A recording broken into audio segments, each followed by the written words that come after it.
नमस्कार, मैं हूँ एडवोकेट विवेक सिंह और आप देख रहे हैं मेरा यूट्यूब चैनल लीगल अवेयरनेस। शुक्रवार की शाम को सुप्रीम कोर्ट के 13 वरिष्ठ वकीलों ने इलाहाबाद हाई कोर्ट के जस्टिस शेखर यादव के खिलाफ भारत के मुख्य न्यायाधीश संजीव खन्ना को पत्र लिखा है। पत्र में सीजीआई से अनुरोध किया है कि वे उक्त भाषण का स्वतः संज्ञान लें और मामले की गंभीरता को देखते हुए केवी रामास्वामी बनाम भारत संघ 1991 में निर्धारित कानून के अनुसार सीबीआई को जस्टिस यादव के खिलाफ एफआईआर दर्ज करने का निर्देश दें।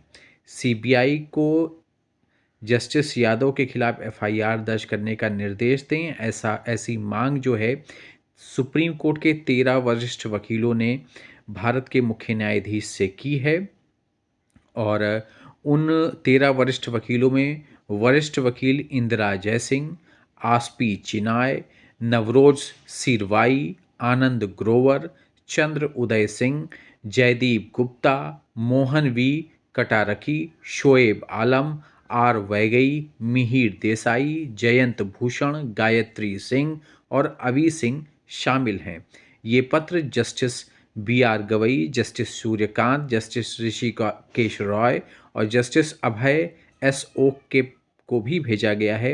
ये सभी सीजीआई की अध्यक्षता वाले सुप्रीम कोर्ट कोलेजियम के सदस्य हैं। अब मैं आपको वो क्लिपिंग दिखाता हूँ जिसमें जस्टिस शेखर यादव ने क्या कुछ कहा था। पहले आप ये क्लिपिंग देखिए, उसके बाद आगे की बात आगे करता हूँ। हाई कोर्ट के जज होकर के आप ऐसा बोल रहे हैं। कानून तो भैया बहुत संख्यक से चलता है। परिवार में भी देखिए, समाज में भी देखिए, जहां पर अधिक लोग होंगे जो कहते हैं उसी को माना जाता है। लेकिन आप जबरदस्ती करेंगे आप कि नहीं साहब हम तो ये मान के चलेंगे। लेकिन मैं चाहे आपको बता दूं, ये जो जिनकी हम बात कर रहे हैं सब बुरे नहीं है, वो सब बुरे भी नहीं है। ये जो कुरीतियां या बुराइयां जो हम आपको बता रहे हैं वो भी मानते हैं ये बुराइयां हैं। वो 4 पत्नियों के पक्ष में नहीं रहते हैं, पत्नी को तलाक ट्रिपल तलाक के पक्ष में नहीं रहते हैं, बच्चियों को मार दिया जाए इससे पक्ष में नहीं रहते हैं। लेकिन जो कठमुल्ला है, जिसे कह लीजिए आप, सब गलत है लेकिन कहने में गुरेज नहीं है, क्योंकि वो देश के लिए घातक हैं, बिगाड़ने वाले लोग हैं, जनता को बरगलाने वाले लोग हैं, देश आगे ना बढ़े इस प्रकार के लोग हैं। उनसे सावधान रहने की जरूरत है, क्योंकि जो कानून बिल है ये केवल और केवल उन पर्सनल लॉ में आई बुराइयां तक ही सीमित नहीं है। ये जब बुराइयां दूर होंगी तो निश्चित रूप से हमारा देश भी प्रगतिशील होगा। हमारे यहाँ बच्चा पैदा होता है, बचपन काल से उसको ईश्वर की ओर बढ़ाया जाता है, वेद मंत्र पढ़े जाते हैं, अहिंसा के बारे में ले जाया जाता है, तमाम चीजें बताई जाती हैं। लेकिन आपके साथ आपके यहाँ तो बचपन से बच्चे को सामने रख करके वध किया जाता है पशुओं का। तो आप कैसे अपेक्षा करते हैं कि सहिष्णु होगा, वो उदार होगा। आपने ये क्लिपिंग देख लिया होगा। जो पत्र लिखा है 13 वरिष्ठ वकीलों में ने, पत्र में बताया गया है कि जस्टिस शेखर यादव को इलाहाबाद हाई कोर्ट में नियुक्त करने के प्रस्ताव का भारत के पूर्व मुख्य न्यायाधीश डॉक्टर डीवाई चंद्रचूड़ ने कड़ा विरोध किया था, जिन्होंने परामर्शदाता न्यायाधीश के रूप में तत्कालीन भारत के मुख्य न्यायाधीश को एक पत्र लिखा था, जिसमें जस्टिस यादव के अपर्याप्त कार्य अनुभव, भारतीय जनता पार्टी भाजपा के वैचारिक अभिभावक राष्ट्रीय स्वयंसेवक आरएसएस के साथ उनके संबंधों का हवाला दिया गया था।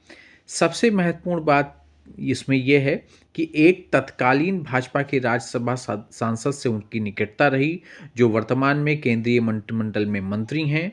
जस्टिस चंद्रचूड़ ने जस्टिस यादव के बारे में अपने नोट को इस मजबूत सिफारिश के साथ समाप्त किया था कि वे हाईकोर्ट के न्यायाधीश के रूप में नियुक्ति के लिए उपयुक्त नहीं हैं। अब आपने पूरी टिप्पणी भी सुनी। अब ये 13 जो सुप्रीम कोर्ट के बड़े अधिवक्ता हैं, उन्होंने सीजीआई को पत्र भी लिखा है और इधर जस्टिस यादव जो है अपनी टिप्पणी पर कायम हैं। ये भी ध्यान रखना महत्वपूर्ण है कि इंडियन एक्सप्रेस ने 17 जनवरी 2024 को रिपोर्ट किया है कि जस्टिस यादव अपनी टिप्पणी पर कायम हैं और उसको वो उचित ठहरा रहे हैं।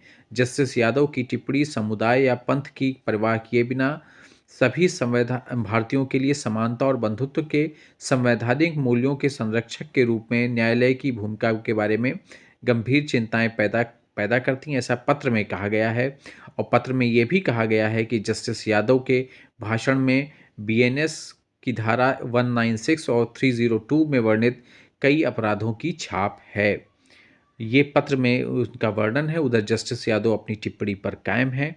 अब देखना है कि सीजीआई के पास ये पत्र गया है वकीलों का। अब देखना है कि इस पे कोई कार्रवाई होती है, क्या वास्तव में सीबीआई को कहा जाता है उनके ऊपर कार्रवाई के लिए, एफआईआर दर्ज करने के लिए कि नहीं। लेकिन फिलहाल ये कुछ महीनों से ये विवाद जो चला आ रहा है थमने का नाम नहीं ले रहा है। अब सुप्रीम कोर्ट के वकीलों ने भी सीजीआई को पत्र लिखा है। प्लीज़ इस चैनल को लाइक और सब्सक्राइब कर दें जिससे मैं अब तक लीगल अपडेट लाता रहूँ। नमस्कार, धन्यवाद।